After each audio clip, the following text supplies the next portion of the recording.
Olá a todos, sejam bem-vindos a este canal, Jabson, e vamos com mais um vídeo trazendo a minha opinião sobre as repercussões do Bahia e uma análise do Vitória que triunfou em casa. Solta a vinheta.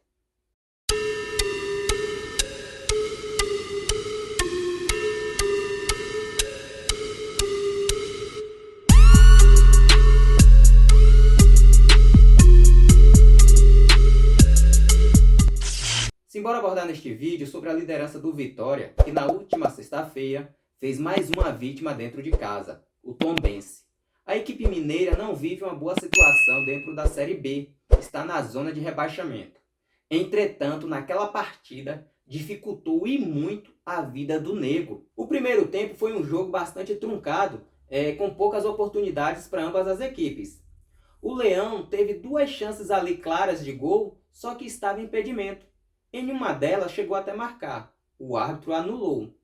Já na segunda etapa, aos 10 minutos, Mateuzinho completou 19 jogos pela equipe e marcou o seu primeiro gol, dando o triunfo ao rubro-negro baiano.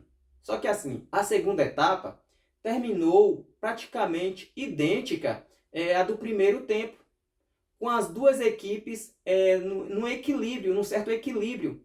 Estavam equilibradas. Poucas oportunidades de gols, chegava de um lado quanto da outra. Quero fazer o meu destaque aqui com relação ao lateral esquerdo Edson Lucas, que na última partida, para mim, teve uma grande atuação. Ele dá profundidade à equipe, ele chega ao ataque trocando passes.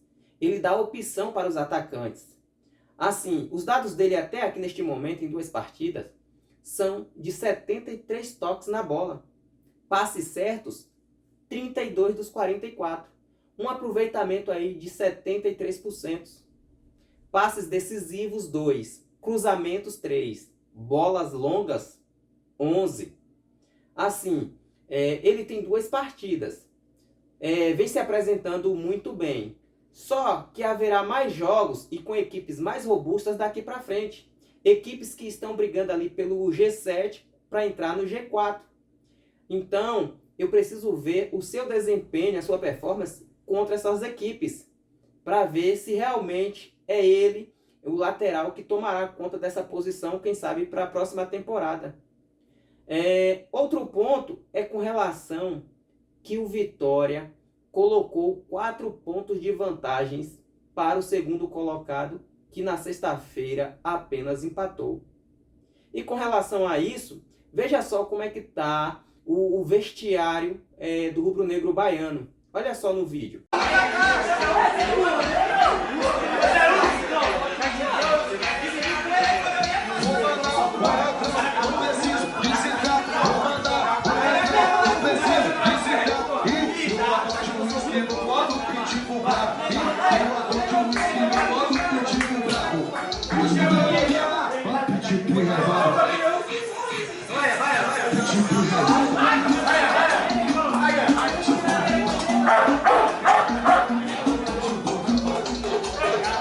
Situação bem diferente daquela de início de temporada, Assim, a situação bem mais extrovertida, bem mais relax do que aquela do começo de ano, que era todo mundo numa tristeza ali, confusão para lá, confusão para cá.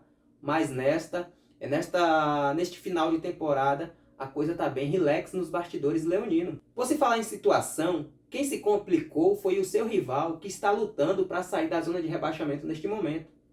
No último sábado foi derrotado fora de casa com algumas polêmicas envolvendo a comissão de arbitragem, mas também com erros por alguns jogadores da equipe. Assim, eu não vou colocar a culpa da derrota só nas costas da arbitragem, mas também em erros individuais do próprio elenco.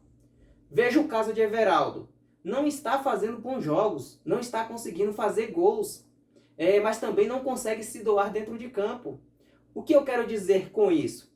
Que ele precisa chegar mais nos adversários, que ele precisa ter mais raça, que ele precisa intimidar os adversários e etc.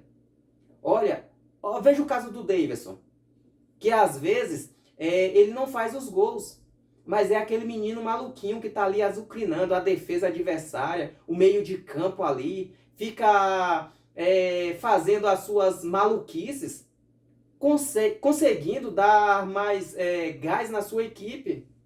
Às vezes é até sacado por conta disso. Mas o Everaldo não consegue nem chegar aos pés dessa situação do Daverson. Ele não consegue se doar, não consegue sujar o calção.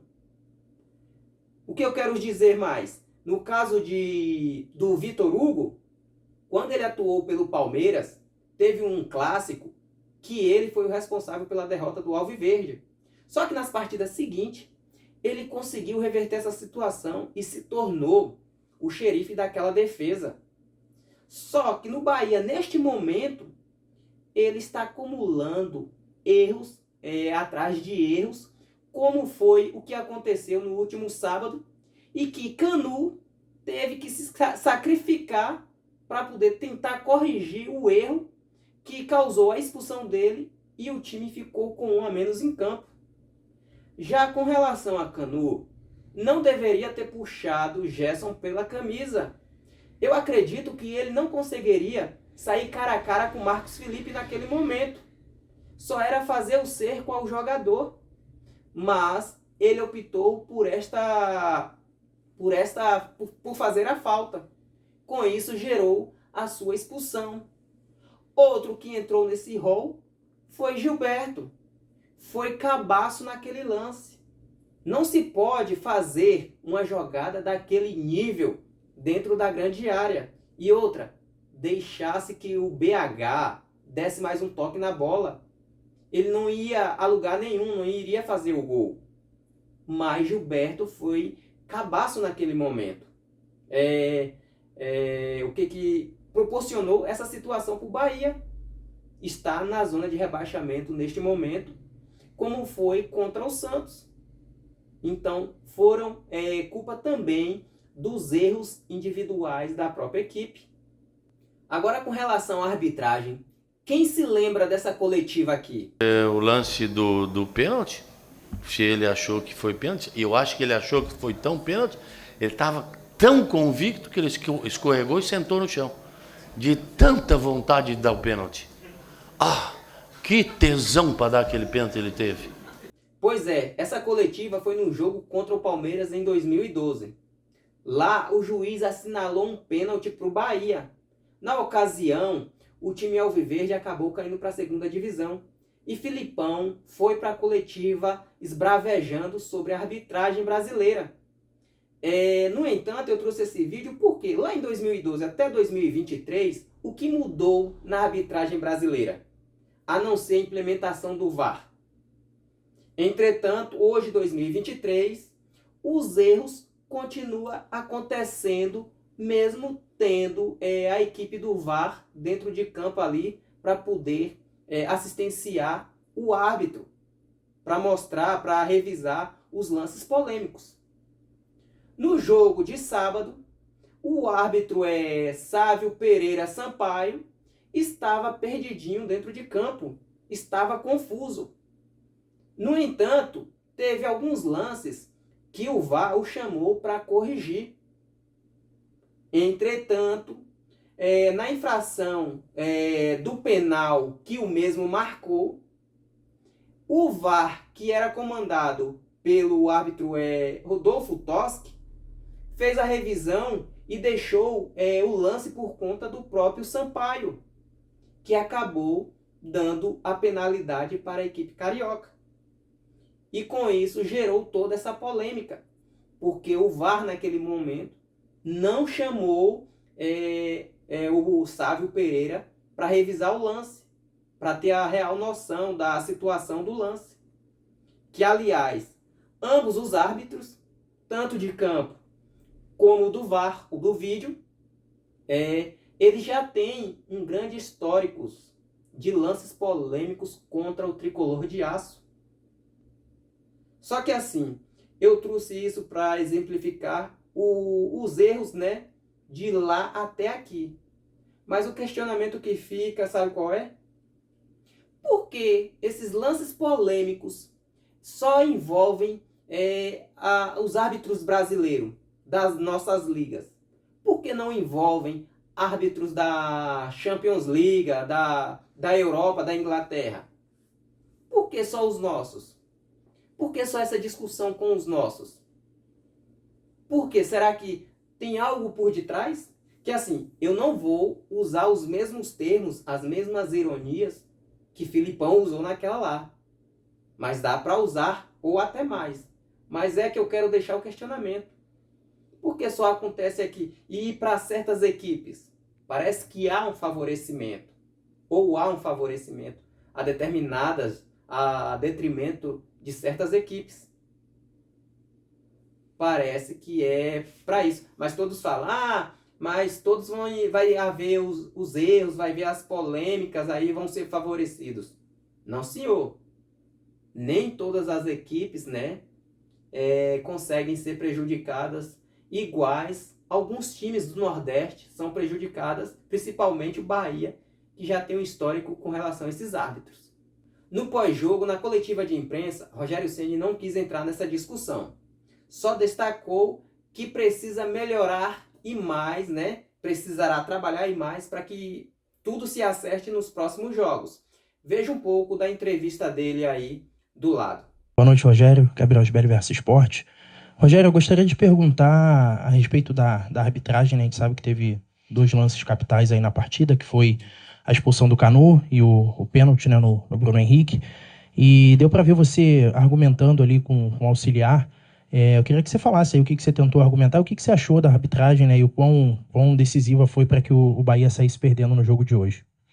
Eu acho que eu não gosto muito de falar, eu raramente falo sobre arbitragem em entrevistas. Pois é, precisará trabalhar e muito para reverter essa situação neste momento. Porque assim, a semana passada teve 10 dias de folga. Treinou. Chegou no jogo contra o Flamengo, perdeu.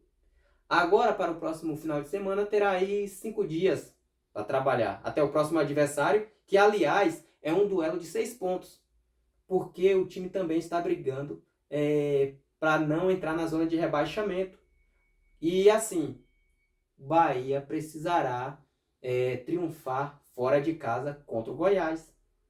A boa notícia desse final de semana só ficou por conta das Mulheres de Aço, que levantou o tetracampeonato estadual em cima das arquirrival do Vitória. Olha, o estádio Pituaçu estava lotado. E é assim que tem que ser. Apoiar o futebol feminino desse jeito, dessa maneira, dar apoio, porque realmente precisa. Parabéns para ambas as equipes, não só para as Mulheres de Aço, mas também para as Leoas, porque jogaram demais, fizeram jus à competição.